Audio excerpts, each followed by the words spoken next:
Azusa marchait avec assurance en direction de son immeuble de bureau. En entrant, plusieurs employés levèrent les yeux vers elle, la reconnaissant immédiatement.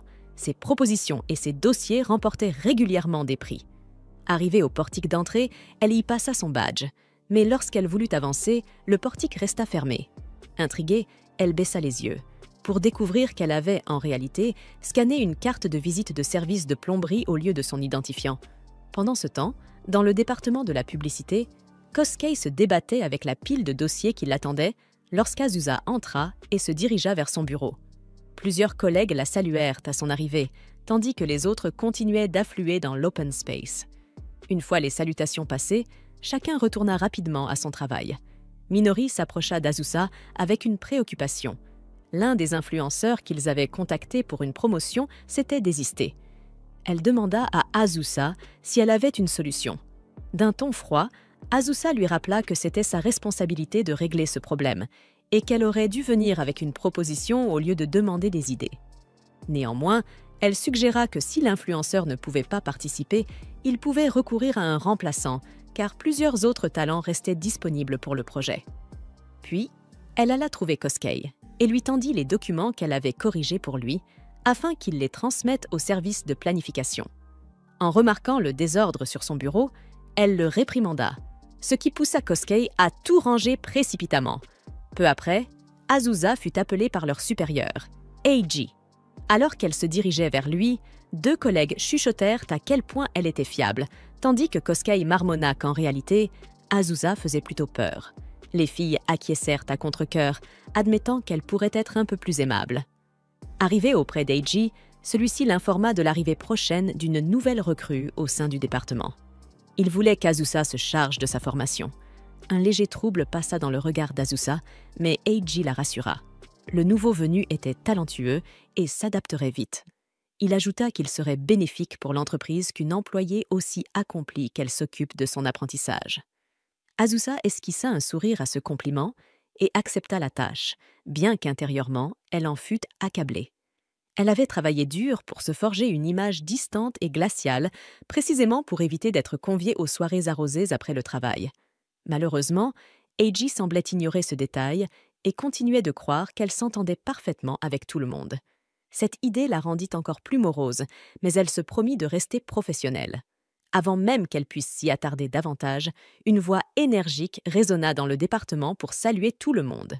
En se retournant, Azusa aperçut le nouveau venu, Toi, en train de saluer Eiji avec respect. Te surprenant à la regarder, tu t'excusas d'interrompre leur conversation.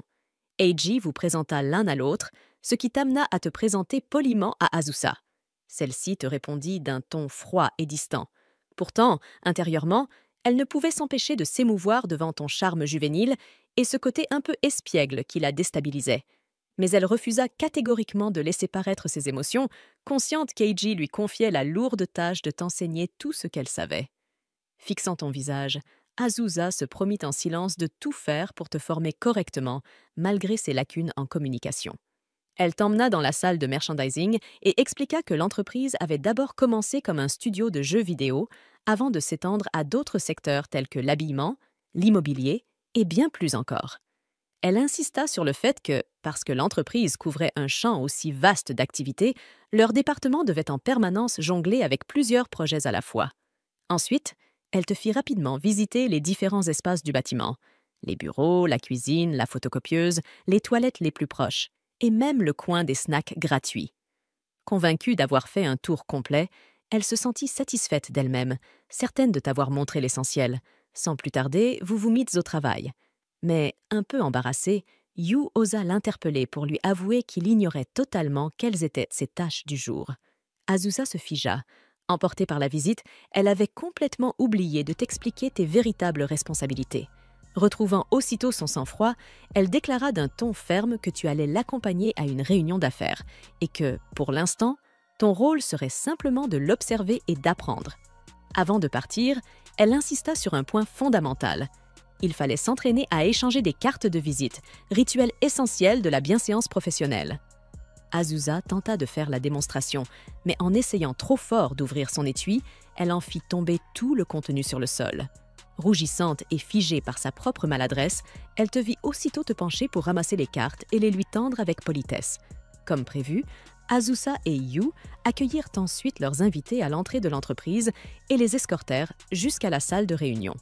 Elle demanda si ta présence était acceptable et tu te présentas avec aisance, offrant ta carte de visite exactement comme elle te l'avait montré quelques minutes plus tôt. Puis Azusa commença sa présentation. En apparence, elle fut impeccable. Ses propos clairs, son ton posé, sa prestance assurée. Mais intérieurement, elle se sentait perturbée par ton regard attentif qui la rendait étrangement nerveuse. Tout au long de la réunion, elle dut lutter contre son propre trac. À la fin, tu la félicitas pour son professionnalisme. Azusa te remercia, bien qu'elle se sente mentalement vidée.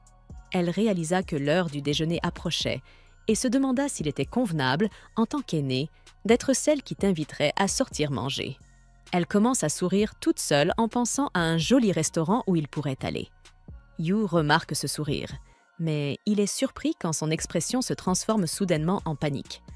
Dans son monologue intérieur, Azusa s'inquiète. Inviter Yu à déjeuner, est-ce que ce ne serait pas considéré comme du harcèlement? Elle redoute aussi de paraître froide ou inaccessible si elle ne l'invite pas. Son anxiété s'aggrave encore à l'idée qu'elle ne saurait peut-être même pas tenir une conversation légère pendant le repas. Voyant son air troublé, Yu lui fait une remarque. Décontenancée, Azusa annonce brusquement qu'elle a une autre réunion et lui dit d'aller déjeuner sans elle. Elle s'éloigne rapidement, essayant de cacher la rougeur de son visage. Une fois à bonne distance, elle se laisse glisser contre un mur et soupire, se demandant comment elle peut jouer le rôle de mentor, alors que sa personnalité rend même les interactions les plus simples si difficiles. En fin de journée, Yu l'approche pour lui dire qu'il rentre chez lui. Azusa acquiesce, puis se reproche en silence d'avoir répondu d'un ton trop sec. Avant de partir, Yu la remercie de veiller sur lui, avouant qu'il était très nerveux pour son premier jour. Azusa lui dit que c'est normal pour un nouveau de commettre des erreurs et l'assure qu'il pourra toujours compter sur elle. Elle lui offre encore quelques mots d'encouragement avant son départ.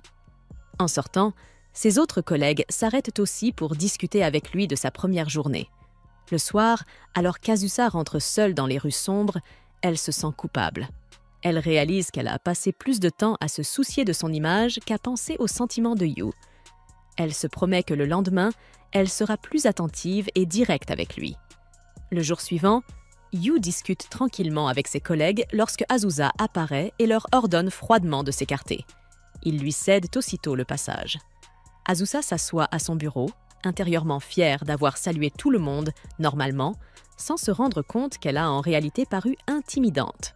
Plus tard, elle confie à Yu la tâche de rédiger une proposition pour un studio de manga, en lui donnant des échantillons de ses propres travaux comme référence. Alors que Yu se plonge dans la tâche, Azusa se jure qu'aujourd'hui sera le jour où elle l'invitera enfin à déjeuner. Quand Yu lui demande ensuite de relire son travail, elle lui signale plusieurs erreurs et lui dit de corriger ses passages. Avant qu'il ne s'y mette, elle ajoute fermement qu'il devra faire ses révisions après le déjeuner. Azusa décide que c'est le moment parfait pour l'inviter à déjeuner. Mais en se tournant pour le chercher, elle ne le voit pas. Confuse, elle finit par l'apercevoir revenant à son bureau, avec un gobelet de nouilles instantané. Elle le réprimande aussitôt pour avoir mangé quelque chose d'aussi mauvais pour la santé. Mais Yu lui explique qu'il doit faire attention à son budget. Azusa choisit de ne pas insister et détourne le regard, se sentant coupable d'avoir manqué son occasion et d'avoir peut-être été trop dure, surtout qu'elle ignorait sa situation financière. Yu, cependant, remarque la mine abattue de sa supérieure. Dans un petit restaurant, Azusa prend son propre déjeuner tout en se sentant insuffisante dans son rôle de mentor. Elle se souvient de la fois où son propre mentor l'avait emmenée dans ce même lieu, partageant avec elle des paroles d'encouragement et de sagesse autour d'un repas. Ce souvenir ne fait qu'accentuer son sentiment d'échec. La sonnerie de son téléphone la tire de ses pensées. Elle termine rapidement son plat avant de rappeler Ritsu. En chemin vers le bureau, elle discute avec lui des tâches qui restent à accomplir. Ritsu la remercie, puis lui conseille de s'exercer à faire de petites conversations plus souvent. Il évoque aussi le café collaboratif sur lequel ils avaient travaillé auparavant, convaincus que l'établissement les contactera bientôt pour un nouveau projet. Azusa approuve, notant que ce serait une bonne opportunité de formation pour Yu. Ritsu, amusé, apprend qu'Azusa a maintenant un stagiaire sous sa responsabilité. Il la taquine en lui disant de ménager le petit nouveau, sachant pertinemment que ses compétences en communication ne sont pas son point fort.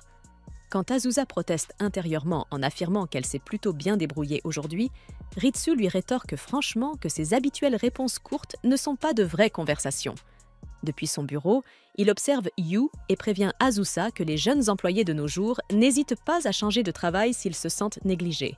Azusa s'inquiète aussitôt à l'idée que Yu puisse la quitter à cause de son manque de tact en tant que mentor. Ritsu suggère qu'elle lise un livre de développement personnel, mais Azusa fait la moue, affirmant qu'elle n'a pas besoin qu'une success story lui dicte comment s'améliorer. Elle met fin à l'appel et retourne au bureau. Au coucher du soleil, le département de la communication termine sa journée. Azusa boucle ses propres tâches et rentre chez elle, s'arrêtant dans une librairie pour acheter plusieurs ouvrages de développement personnel sur la communication et le mentorat.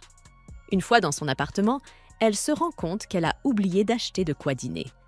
En ouvrant son réfrigérateur, elle n'y trouve rien et se contente de nouilles instantanées. Elle se sermonne elle-même pour avoir mangé exactement ce qu'elle avait reproché à Yu, mais se console en se disant qu'au moins, elle accompagne son repas d'un jus de lait. Plongée dans ses livres, Azusa découvre que la première règle pour être un bon supérieur est d'accueillir tout le monde avec énergie et un sourire. Se souvenant de son salut glacial du matin, elle réalise qu'elle avait fait exactement l'inverse. Pour s'exercer, Azusa prend un petit miroir et commence à tester son sourire et ses salutations. Mais son propre reflet lui paraît si crispé et inquiétant qu'elle abandonne aussitôt, décidant de passer au conseil suivant. Le livre suggère que, plutôt que d'être stricte, elle devrait encourager son subordonné avec des compliments. Ce conseil la trouble, car elle sait qu'elle devra forcément corriger les erreurs de Yu tôt ou tard. Allongée sur son canapé, elle commence à se demander si elle est réellement faite pour être mentor. Ses pensées sont interrompues lorsqu'elle se souvient des nouilles qu'elle avait laissées de côté. En vérifiant, elle découvre qu'elles sont trop cuites. Attristée, elle casse ses baguettes et se met à manger malgré tout. Le lendemain matin, Azusa se réveille en retard. Paniquée, elle s'empresse de se préparer, inquiète de l'impression qu'elle donnerait à Yu si elle arrivait après l'heure. Heureusement, elle parvient à accélérer sa routine et arrive au bureau parfaitement présentable. Là, elle aperçoit Yu, qui la salue chaleureusement. Azusa s'apprête à lui rendre son salut, mais se fige lorsqu'elle surprend Akemi et Minori chuchotant à son sujet. Elles disent qu'elle est stricte et effrayante, et que la seule raison pour laquelle on tolère son absence de compétences sociales, c'est qu'elle excelle dans son travail. Ces paroles la blessent, et Azusa laisse tomber sa tablette, révélant des post-it remplis de rappels sur la communication. Yu les ramasse rapidement et lui tend soigneusement la tablette. En la récupérant, Yu aperçoit l'expression de douleur qu'elle peine à dissimuler. Elle se ressaisit aussitôt et lui lance d'un ton sec qu'il est temps de commencer leur journée. Mais avant qu'elle ne parte, Yu s'avance vers les deux collègues qui avaient bavardé. Avec un sourire tranquille, il leur dit combien il se sent chanceux d'être sous la tutelle d'Azusa, car il a déjà vu son côté attentionné. Akemi et Minori sont déconcertés, comprenant qu'Azusa a entendu leurs propos. Yu revient ensuite vers Azusa et s'excuse d'avoir pris des initiatives. Azusa détourne obstinément le regard, affirmant qu'elle ne le remerciera pas, avant de murmurer discrètement un « merci ». Alors qu'ils se dirigent vers leur département, Azusa essaie maladroitement de lui demander s'il veut déjeuner avec elle. Mais Yu, ne comprenant pas l'allusion, répond simplement qu'il prendra encore des nouilles, cette fois accompagné.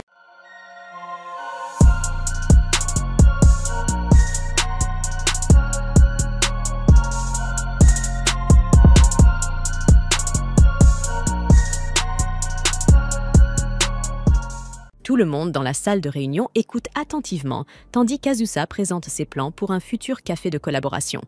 L'un de leurs jeux, Racing Girls, organisera un événement de Med Café, où les personnages apparaîtront habillés en soubrette. Pendant ce temps, l'intérieur du café sera entièrement redécoré pour ressembler à la carte du jeu, offrant ainsi une expérience immersive aux visiteurs. Yu observe depuis le côté, admirant à quel point Azusa paraît calme, confiante et professionnelle pendant sa présentation. Une fois la réunion terminée, Azusa et Yu accompagnent leurs invités jusqu'à la sortie du bâtiment. Leurs partenaires se disent ravis du projet, affirmant que la dernière collaboration avait été un grand succès, attirant de nombreux nouveaux fans. Dès que les invités partent, Azusa annonce d'un ton ferme à Yu qu'il participera lui aussi au café collaboratif. Elle lui ordonne d'examiner ses plans de projet et de compléter plusieurs documents en se basant sur son travail précédent. Alors qu'elle se tourne pour rentrer, Azusa se promet en silence que ce jour sera celui où elle invitera enfin Yu à déjeuner. Mais lorsqu'elle scanne sa carte d'identité à la porte, celle-ci est rejetée. Elle s'est trompée de carte. Plus tard, au bureau, Azusa observe Yu en train de jouer à Racing Girls. Yu lève les yeux vers elle et lui demande si elle joue réellement au jeu qu'elle gère. Azusa confirme que oui, expliquant que cela lui permet de mieux comprendre les clients en expérimentant le jeu elle-même. Ce qu'elle ne lui dit pas, c'est qu'elle aime sincèrement jouer. Concentrée sur Yu, elle lui conseille de continuer à s'entraîner avant de finaliser sa propre proposition. Suivant son conseil, Yu lance une course, mais s'écrase presque immédiatement. Décidant de lui montrer l'exemple, Azusa lui demande son téléphone, secrètement soulagée de pouvoir enfin mettre à profit ses talents de joueuse pour guider son collègue. Avant de rejoindre l'entreprise, elle avait été une gameuse passionnée, travaillant même à temps partiel comme testeuse de jeux vidéo à l'université. Encore aujourd'hui, elle préfère le jeu vidéo aux sorties sociales. Prenant le téléphone de Yu, elle lance une course, mais se rend vite compte que c'est plus difficile qu'elle ne le pensait. Elle comprend que la difficulté vient du fait de jouer sur un téléphone plutôt qu'avec une manette, et les commandes inhabituelles la déstabilisent. À force de se pencher et de bouger instinctivement avec les virages, elle ne remarque pas qu'elle se trouve au bord du canapé, jusqu'à ce qu'elle bascule et tombe. Yu et Azusa restent un instant figés, choqués par la chute. Déterminée à sauver sa fierté, elle insiste pour rejouer. Pour alléger la tension, Yu propose qu'ils passent en mode versus afin de s'entraîner ensemble. De retour à leur bureau, Azusa n'arrive toujours pas à se remettre de son embarras. Ils s'étaient affrontés sur un circuit débutant et au lieu de briller par ses compétences de joueuse, elle s'était encore plus ridiculisée. Elle n'avait réussi qu'à paraître peu fiable, et tandis qu'elle ressassait encore l'incident, ses collègues de bureau commencèrent à faire des plans pour le déjeuner. Azusa réalisa alors que c'était peut-être le moment idéal pour enfin inviter Yu. Elle lui jeta un bref regard, mais les mots refusèrent de franchir ses lèvres. Il paraissait si absorbé par son écran qu'elle se persuada que ce n'était décidément pas le bon moment. Avant même qu'elle ne puisse se décider, un collègue l'appela à l'aide.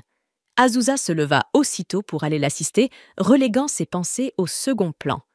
Pendant ce temps, Yu buta sur un problème dans son travail et se retourna pour lui poser une question, mais sa chaise était vide. L'apercevant un peu plus loin en train d'aider quelqu'un, il attendit patiemment qu'elle revienne. Juste au moment où il allait l'appeler, leur chef d'équipe la convoqua et Azusa s'éloigna sans hésiter après s'être assuré que son collègue pouvait se débrouiller seul. Un collègue assis à proximité invita alors Yu à déjeuner, prétextant vouloir discuter d'un sujet important. En entendant quelques bribes de conversation, Azusa se blâma intérieurement d'avoir laissé passer sa chance encore une fois. Elle tenta de se reconcentrer sur la tâche confiée par leur supérieur, mais ses pensées ne cessaient de revenir vers Yu. À son grand soulagement, Yu finit par refuser l'invitation, expliquant qu'il avait apporté son propre repas. Azusa en éprouva un étrange sentiment de réconfort, même si elle resta distraite durant toute la réunion. De retour à son bureau, elle se promit de l'inviter à déjeuner coûte que coûte, avant de se rappeler qu'il avait déjà mentionné avoir préparé son repas. Elle envisagea alors de lui proposer le déjeuner du lendemain, mais craignit que cela ne paraisse trop direct, voire trop insistant. Alors qu'elle hésitait encore, un bruit de plastique attira son attention. Yu sortait un bol de nouilles instantané de son sac. Azusa fronça les sourcils et Yu lui expliqua, un peu gêné, qu'il essayait d'économiser, mais qu'il mangerait mieux le mois prochain. Ravalant sa timidité, Azusa déclara soudain qu'elle l'invitait à déjeuner. Yu voulut refuser, mais elle se retourna vivement et insista d'un ton ferme. En tant que mentor, c'était son devoir de veiller à sa santé et à son efficacité au travail. N'ayant plus d'arguments, Yu finit par accepter. Assis enfin face à face au restaurant, Azusa afficha un petit sourire satisfait. Elle y était enfin parvenue. Elle l'avait invité à déjeuner. En attendant leur plat, elle se remémora avec tendresse son propre mentor et les leçons qu'elle avait reçues sur la manière de se comporter avec respect et assurance. Absorbée par ses souvenirs, Elle ne remarqua pas Yu qui plaçait discrètement une serviette et un verre d'eau devant elle, de simples attentions qu'elle voulait justement lui apprendre. Voyant son air pensif, Yu s'apprêta à lui demander si quelque chose n'allait pas, mais la serveuse arriva pour prendre leur commande. Lorsque les plats furent servis, Azusa resta figée, les yeux écarquillés devant le plat que Yu avait choisi. Yu n'avait commandé qu'une salade. Elle le gronde en posant une généreuse portion de son steak sur sa salade avant qu'il n'ait le temps de protester. Azusa fronce les sourcils, pensant que le déjeuner ne commence pas très bien. Mais quand Yu prend une bouchée, son expression s'éclaire devant la saveur du plat. Il la remercie et admet que c'est son premier vrai repas depuis un certain temps. Sans réfléchir, elle lui demande pourquoi il a un budget si serré et regrette immédiatement sa question, trouvant cela trop personnel. Yu hésite, puis avoue qu'il a acheté un kit de modélisme coûteux et qu'il a décidé de réduire ses repas à cause de cela. À sa surprise, Azusa ne semble pas du tout le juger. Au contraire, elle lui dit calmement qu'il n'y a rien de mal à se faire plaisir avec ce qu'on aime, mais qu'il ne doit pas négliger sa santé dans le processus. Yu hoche la tête, promettant de faire mieux, tandis qu'Azusa se promet en silence d'arrêter de passer des nuits blanches à jouer à de nouveaux jeux. Pour détendre l'atmosphère, Azusa lui propose de refaire des parties du jeu de course afin de renforcer leur proposition. Plus tard dans la nuit, Azusa passe des heures à jouer au jeu de course jusqu'à ce qu'elle obtienne enfin la première place en utilisant les commandes sur mobile. Son estomac grogne de protestation, lui rappelant qu'elle n'a pas encore mangé. En ouvrant son réfrigérateur, elle ne trouve que 2 œufs et pas de nouilles udon. Alors elle se contente de nouilles au curry instantané et d'une boisson aux légumes. En regardant son repas, elle réalise qu'elle n'a aucun droit de faire la leçon à Yu sur les repas équilibrés alors qu'elle fait exactement la même chose. Le lendemain, Azusa se rend au bureau, visiblement plus fatiguée que d'habitude. Elle avait veillé toute la nuit à jouer à Racing Girls. Malgré sa fatigue, elle se sent satisfaite d'elle-même, car maintenant Yu peut lui poser n'importe quelle question sur le jeu et elle pourra répondre avec assurance. Au travail, Azusa observe Yu assis à côté d'elle. Il semble préoccupé par quelque chose, ce qui lui rappelle avec tendresse comment elle était lorsqu'elle était encore débutante. Elle se souvient que le conseil de son mentor était de toujours poser des questions lorsque c'était nécessaire. Le fait que son mentor le souligne rendait son supérieur beaucoup plus accessible. Décidée à faire de même, elle dit fermement à Yu qu'il devrait lui poser ses questions immédiatement dès qu'il en a une. Yu la remercie de s'en inquiéter, mais la rassure en lui disant qu'il va bien. Cette réponse surprend un peu Azusa, car elle avait prévu de l'aider aujourd'hui. En retournant à son travail, elle jette un coup d'œil à Yu en s'attendant à ce qu'il lui pose une question, mais il ne le fait pas. Elle essaie de rester près de lui, prétextant aller chercher de l'eau et revenir, mais Yu ne dit rien. Finalement, Azusa tente de le pousser à poser une question, mais Yu décline poliment l'offre une fois de plus. Azusa se dirige vers les canapés, se demandant pourquoi Yu ne l'a pas encore approché. Elle commence à s'inquiéter d'avoir peut-être créé une atmosphère peu accueillante et que le déjeuner d'hier n'ait pas suffi à la rendre plus accessible. Elle décide que la solution est simple. Il lui suffit de l'inviter à nouveau à déjeuner aujourd'hui. Si elle montre à quel point elle peut être fiable et s'assure qu'il mange correctement, il pourrait se sentir assez à l'aise pour venir la voir en cas de besoin. Avec ce plan en tête, Azusa retourne dans le bureau, déterminée à inviter Yu à déjeuner. Cependant, elle entend une conversation entre lui et leurs collègues au sujet du déjeuner. Yu accepte d'aller avec eux et suggère même d'inviter Azusa, mais les autres rejettent l'idée. Ils disent à Yu qu'Azusa ne veut jamais se joindre à eux et qu'elle participe rarement aux événements de l'entreprise. Yu semble surpris, mais accepte malgré tout de déjeuner avec eux. Entendant ses pas s'approcher de la sortie, Azusa s'éloigne rapidement, espérant qu'ils n'ont pas remarqué qu'elle écoutait. Une fois la porte de l'ascenseur fermée, elle jette un coup d'œil depuis le coin, se sentant de nouveau découragée d'avoir échoué à l'inviter. Azusa décide de passer sa pause déjeuner seule dans un parc voisin. Alors qu'elle mange un repas modeste, elle réfléchit à la rapidité avec laquelle Yu apprend et à ses compétences déjà impressionnantes. Cette pensée l'inquiète, car s'il continue à assimiler les choses aussi vite, il pourrait bientôt trouver ses leçons inutiles. Elle se rend également compte qu'elle ne lui a pas vraiment montré ses meilleures qualités ces derniers temps. Avant qu'elle ne puisse s'attarder davantage, son téléphone sonne. C'est un appel d'un de leurs partenaires commerciaux, et elle décroche immédiatement dans son ton habituellement posé. Pendant ce temps, Yu et ses collègues passent par le parc en revenant au bureau. Yu aperçoit Azusa au téléphone, travaillant avec diligence même pendant sa pause. Il s'arrête un instant pour l'observer, silencieusement impressionné, jusqu'à ce que ses collègues l'appellent et qu'il se dépêche de les rejoindre. À la fin de la journée, Azusa remarque que Yu est toujours à son bureau. Elle tente de lui offrir son aide, mais il insiste pour dire qu'il a seulement besoin de peaufiner la proposition et que tout le reste est déjà pris en charge. À la sortie de l'immeuble, Azusa passe sa carte, mais hésite à quitter complètement le portail. La culpabilité la tiraille de laisser Yu travailler seule, alors elle se tourne vers leur appartement. En le voyant concentré à son bureau, elle se sent soudain gênée de l'interrompre. Tentant de se faufiler discrètement, elle se fait rapidement surprendre par Yu. Rougissante, elle explique qu'elle est revenue parce qu'elle avait oublié de terminer certaines tâches, puis s'assoit et allume son ordinateur. Le temps passe, et Azusa finit par rappeler à Yu qu'il devrait rentrer, car le dernier train est sur le point de partir. Yu refuse, disant qu'il a presque fini, mais la remercie de s'inquiéter pour lui et lui dit qu'elle devrait partir avant lui. Puis, presque timidement, il avoue qu'il trouve sa proposition inspirante, pas seulement pour l'écriture elle-même, mais pour tout son éthique de travail. Il veut créer quelque chose dont elle serait fière. Lorsqu'il se tourne vers elle, il est surpris de voir des larmes monter dans ses yeux. Il lui tend rapidement des mouchoirs, et Azusa lui dit que, même si c'est bien de travailler dur, il ne devrait pas se surmener. Elle ajoute qu'il s'en sort vraiment bien, même beaucoup mieux qu'elle ne l'avait fait lorsqu'elle avait commencé. Yu la remercie d'être attentionnée et de l'avoir invitée à déjeuner, avouant qu'il sait qu'elle préfère manger seule. Pris de panique, Azusa laisse échapper qu'elle voulait en réalité manger avec lui, que cela n'avait absolument rien de gênant. En réalisant ce qu'elle vient de dire, son visage devient d'un rouge vif et elle cache son embarras en lui disant sévèrement de finir son travail. Lorsque Yu termine enfin, Azusa réserve un taxi pour eux, mais le processus prend tellement de temps que Yu s'endort en attendant. Azusa dépose silencieusement son manteau sur lui et lui attache même son écharpe autour du cou. Yu se réveille, surpris d'être ainsi emmitouflé, tandis qu'Azusa sourit simplement pour elle-même, satisfaite, en attendant leur voiture.